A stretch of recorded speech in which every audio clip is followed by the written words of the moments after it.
தேவர் மகன் ஏன் ஸ்பெஷல் அப்படின்னா, 2 வேற வேற ஆள் மாதிரி இருக்கும் அதோட அந்த பெர்ஃபார்மன்ஸ் பார்க்கும்போது.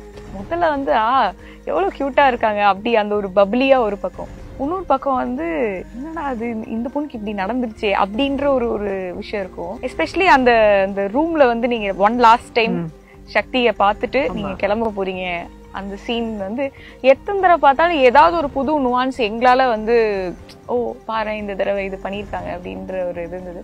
நீங்க நடிக்கும் போது ரொம்ப ஃப்ரீ ஃப்ளோவா நடிச்ச மாதிரி இருந்தது மேம். அது ஆக்சுவலி என்னன்னா புல்ஷிட் டயலாக் வந்து ரொம்ப நேச்சுரலா, இஃப் ஐம் நாட் மிஸ்டேக்கன் அந்த சீனுக்கு வந்து ஆல்மோஸ்ட் ஐ திங்க் ஒரு 2 days என்னமோ பிளான் பண்ணியிருந்தாங்க. ஏன்னா ரொம்ப ஹெவி இன்டென்ஸ் சீன் இல்லையா. அண்ட் அது வரைக்கும் நீங்கள் பார்த்தீங்கன்னா என்னுடைய படங்களில் எமோஷனல் சீன்ஸ் இருக்கும், பட் பெரும்பாலும் entertaining family films, commercial films அந்த மாதிரி இருக்கும். ஸோ இந்த மாதிரி ஒரு டீப்பான ஒரு இன்டென்ஸ் பர்ஃபார்மன்ஸ் அப்படிங்கிறது ஒரு பெரிய அளவுக்கு நான் பண்ணதில்லை அது வரைக்கும். அண்ட் தட் இந்த ஸ்டைல் ஆஃப் ஆக்டிங், இந்த ஸ்டைல் ஆஃப் பர்ஃபார்மன்ஸ் வந்து அது வரைக்கும் அவ்வளோ பண்ணதில்லை. ஸோ அவங்களால முடியுமா, she is a glamour heroine இல்லையா அப்படின்னு சொல்லி ஒரு 2 days இது போட்டிருக்காங்க போல இருக்குது. ஒன் முடிச்சிட்டோம். அது முடிச்ச பிறகு இந்த 2 days பிளான்லாம் அதெல்லாம் எனக்கு தெரியாது. சரி இதுதான் சீன், இதுதான் டயலாக், ஓகே ஃபோக்கஸ் பண்ணி நான் பண்ண வேண்டிய ஒர்க்கு நான் பண்ணேன்.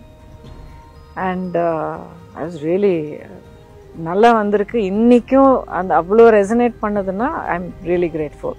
First of all it's a brilliantly written script.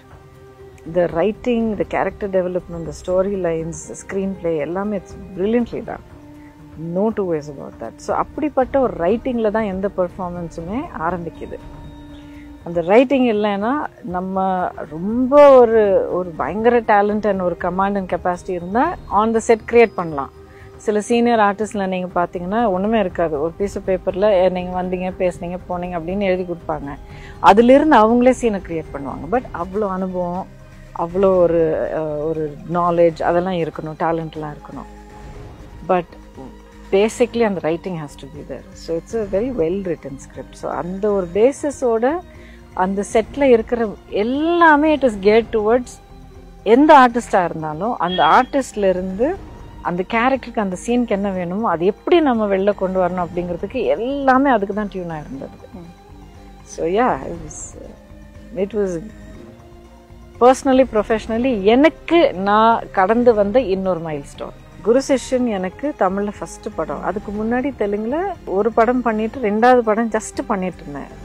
இன்னும் நான் முடிவு பண்ணிக்கல, படிப்பு அது எல்லாத்தையும் விட்டுட்டு நான் இங்கே வரணும், இது ஒரு கரியரை எடுத்துக்கணும் அப்படிங்கிறது நான் முடிவு பண்ணலை. அந்த பர்டிகுலர் நான் அப்போ அந்த டைமில் பண்ணிட்டு இருந்தேன் அந்த ஒரு படம் வந்து நல்லா இன்ட்ரெஸ்டிங்காக இருந்தது.